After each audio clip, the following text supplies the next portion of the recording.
Hello everyone. இன்னைக்கு நம்ம என்ன பார்க்க போறோம்னு பார்த்தீங்கன்னா, அசென்ஜர்லேருந்து ஜாப் போஸ்ட் பண்ணியிருக்காங்க. அது என்னன்னு பார்க்கறதுக்கு முன்னாடி இந்த மாதிரி ஜாப் அப்டேட்ஸை நீங்கள் மிஸ் பண்ணாமல் பார்க்கணும்னு நினச்சிங்கன்னா நம்ம சேனலை சப்ஸ்கிரைப் பண்ணிக்கோங்க.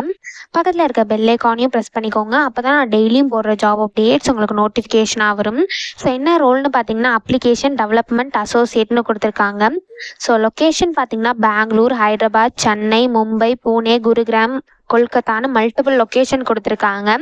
ஸோ இந்த லொக்கேஷனில் எந்த லொக்கேஷனில் வேணாலும் உங்களை அலோகேட் பண்ணலாம். ஸோ நீங்கள் இதில் எந்த லொக்கேஷனுக்கு வேணாலும் ரீலொக்கேட் ஆகிற மாதிரி இருந்தால் மட்டும் இந்த ஜாபுக்கு நீங்கள் அப்ளை பண்ணுங்கள். ஸோ இது வந்து ஃபுல் டைம் ஜாப் தான். எக்ஸ்பீரியன்ஸ் பார்த்தீங்கன்னா உங்களுக்கு 0 to 11 months ஆஃப் எக்ஸ்பீரியன்ஸ் இருக்கலாம் அப்படின்னு சொல்லியிருக்காங்க.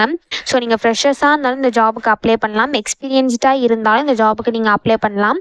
பட் எக்ஸ்பீரியன்ஸ் பார்த்தீங்கன்னா உங்களுக்கு 11 monthsக்குள்ளே இருக்கணும் அப்படின்னு சொல்லியிருக்காங்க. ஸோ சேலரி பார்த்தீங்கன்னா உங்களுக்கு 4 lakhs per annum தராங்க, அதாவது 4,61,200 தராங்க. ஸோ இதான் சேலரி பேக்கேஜ்.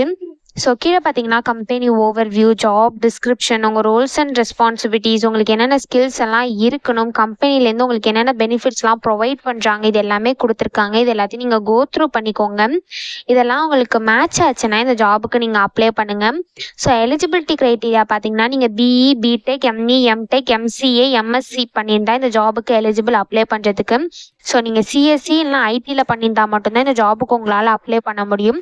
ஸோ நீங்கள் BE, BTech, ME, MTech, MCA, MSc வந்து சிஎஸ்சி ஐடியில் தவிர வேறு எதில் பண்ணியிருந்தாலுமே இந்த ஜாபுக்கு எலிஜிபிள் கிடையாது. ஒன்லி சிஎஸ்சி ஐடி அப்படின்னு அவங்க கொடுத்துருக்காங்க.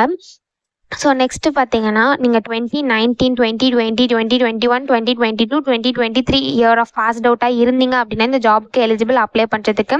ஸோ அதே மாதிரி நீங்கள் வந்து ஃபுல் டைமாக பண்ணியிருக்கணும் அப்படின்னு சொல்லியிருக்காங்க. நீங்கள் இந்த டிகிரியில் எந்த டிகிரி பண்ணியிருந்தாலுமே ஃபுல் டைமாக பண்ணியிருக்கணும் அப்படின்னு சொல்லியிருக்காங்க. நீங்கள் வந்து ஃபுல் டைமாக பண்ணியிருந்தால் மட்டும்தான் இந்த ஜாபுக்கு எலிஜிபிள். நீங்கள் பார்ட் டைமாவோ இல்லை கரஸ்லையோ பண்ணியிருந்தால் இந்த ஜாபுக்கு எலிஜிபிள் கிடையாது அப்ளை பண்ணுறதுக்கு. ஸோ நீங்கள் BE, BTech, ME, MTech, MCA, MSc, CSC ஐடியில் பண்ணி நீங்கள் ஃபுல் டைமாக பண்ணியிருந்தீங்க அப்படின்னா இந்த ஜாபுக்கு எலிஜிபிள் அப்ளை பண்ணுறதுக்கு. அதே மாதிரி 2019லேருந்து 2023 இயர் ஆஃப் பாஸ்ட் அவுட்டாக இருந்தாலும் இந்த ஜாபுக்கு நீங்கள் எலிஜிபிள் அப்ளை பண்ணுறதுக்கு. ஸோ நீங்கள் எம்பிஏ, பிஜி, டிபிஎம் இந்த கேண்டிடேட்ஸாக இருந்தீங்க அப்படின்னா இந்த ஜாபுக்கு எலிஜிபிள் கிடையாதுன்னு சொல்லியிருக்காங்க. ஸோ உங்களுக்கு எந்த ஒரு அரியர்ஸும் இருக்கக்கூடாது அப்படின்னு சொல்லியிருக்காங்க ஆன்போர்டிங் பீரியட்ஸில்.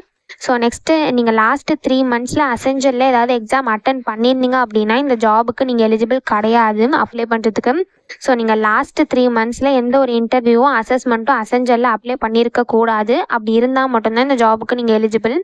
ஸோ ஜெண்டர் பார்த்தீங்கன்னா மேல், ஃபீமேல் அப்ளை பண்ணலாம் அப்படின்னு சொல்லியிருக்காங்க. ஸோ உங்களுக்கு வந்து மோர் தென் 11 months ஆஃப் எக்ஸ்பீரியன்ஸ் இருக்கக்கூடாது அப்படின்னு சொல்லியிருக்காங்க. ஸோ நீங்கள் வந்து இந்தியன் சிட்டிசனாக இருக்கணும் அப்படின்னு சொல்லியிருக்காங்க. ஸோ நெக்ஸ்ட்டு பார்த்தீங்க அப்படின்னா ப்ராசஸ் கொடுத்துருக்காங்க. ஸோ செலெக்ஷன் ப்ராசஸ் எப்படி இருக்கும்னு பார்த்தீங்கன்னா உங்களுக்கு ஃபஸ்ட்டு ரவுண்ட் வந்து டெக்னிக்கல் அசஸ்மெண்ட் நடக்கும்.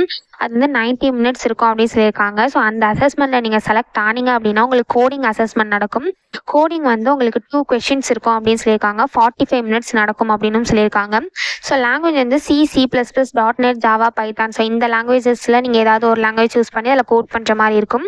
ஸோ நெக்ஸ்ட் பார்த்தீங்கன்னா கம்யூனிகேஷன் அசஸ்மெண்ட் நடக்கும். ஸோ ஒன்ஸ் கம்யூனிகேஷன் அசஸ்மெண்ட் முடிஞ்சதுக்கப்புறமா உங்களுக்கு இன்டர்வியூ நடக்கும் அப்படின்னு சொல்லியிருக்காங்க.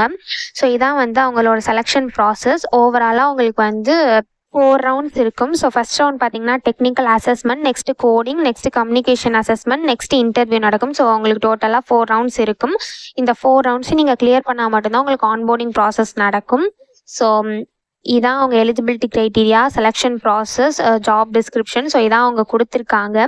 ஸோ இந்த ஜாபுக்கு எப்படி அப்ளை பண்ணணும்னு பார்த்தீங்கன்னா இங்கே அப்ளை நவுன்னு இருக்கு இல்லையா, இதை கிளிக் பண்ணிங்கன்னா இப்படி ஒரு ஸ்க்ரீன் ஓப்பன் ஆகும். நீங்கள் ஆல்ரெடி அசென்ஜரில் அப்ளை பண்ணியிருந்தீங்க அப்படின்னா உங்களுக்கு அக்கௌண்ட் இருக்கும். ஸோ நீங்கள் ஆல்ரெடி அப்ளை பண்ணியிருந்தீங்க அப்படின்னா I already have an account இருக்கு இல்லையா, இதை கிளிக் பண்ணி நீங்கள் அப்ளை பண்ணிக்கலாம். ஒருவேளை நீங்கள் நியூ யூஸராக இருக்கீங்க, இப்போ தான் நீங்கள் ஃபஸ்ட்டு அசென்ஜருக்கு அப்ளை பண்ணுறீங்க அப்படின்னா I don't have an account இருக்கு இல்லையா, இதை கிளிக் பண்ணி நீங்கள் அப்ளை பண்ணிக்கலாம். ஸோ இப்படி தான் அப்ளை பண்ணணும். இதை அப்ளை பண்ணுறதுக்கான லிங்க் வந்து நான் டிஸ்கிரிப்ஷனில் கொடுத்துட்றேன், செக் பண்ணிக்கோங்க. தேங்க்யூ.